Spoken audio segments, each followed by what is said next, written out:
Welcome to Story Time with Big Ideas for Little Voices. Today's story is Last Stop on Market Street. Words by dela Peña. Pictures by Christian Robinson.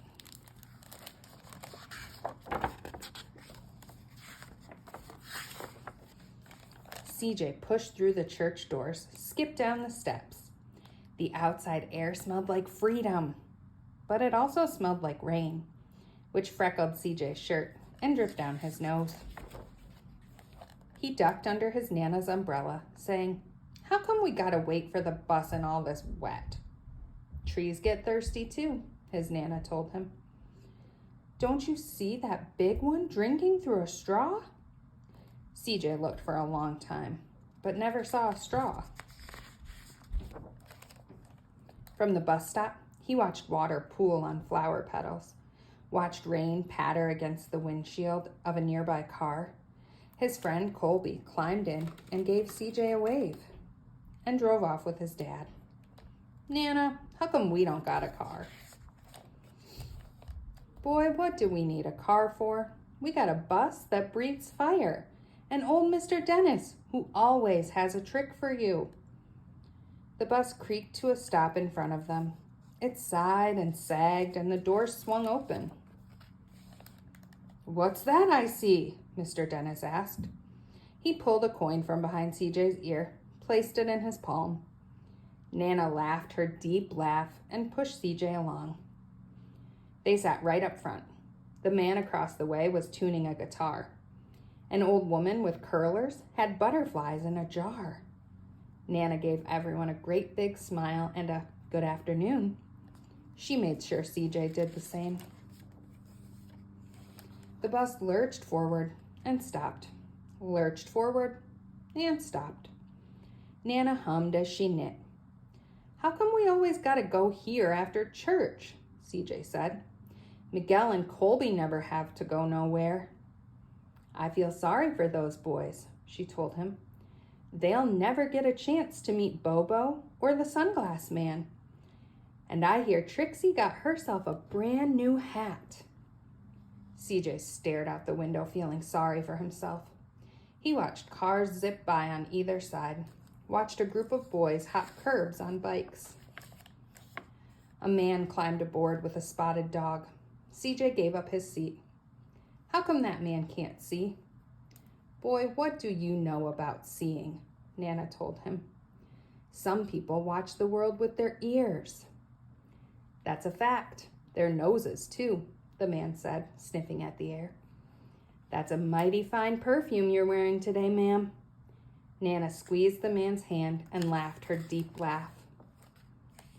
Two older boys got on next. CJ watched as they moved on by and stood in back. "Sure wish I had one of those," he said. Nana sat down her knitting.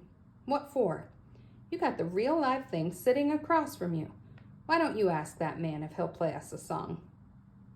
CJ didn't have to. The guitar player was already plucking strings and beginning to sing. "To feel the magic of music," the blind man whispered. "I like to close my eyes." Nana closed hers too. So did CJ and the spotted dog.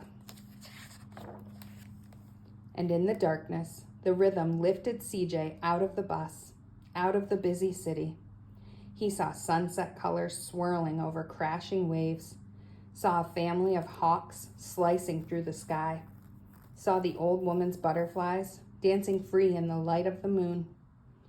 CJ's chest grew full and he was lost in the sound, and the sound gave him the feeling of magic. The song ended and CJ opened his eyes. Everyone on the bus clapped, even the boys in back. Nana glanced at the coin in CJ's palm. CJ dropped it in the man's hat. "Last stop on Market Street," Mr. Dennis called. CJ looked around as he stepped off the bus. Crumbling sidewalks and broken down doors, graffiti-tagged windows and boarded-up stores. He reached for Nana's hand. "How come it's always so dirty over here?" She smiled and pointed to the sky. "Sometimes, when you're surrounded by dirt, CJ, You're a better witness for what's beautiful. CJ saw the perfect rainbow arching over their soup kitchen.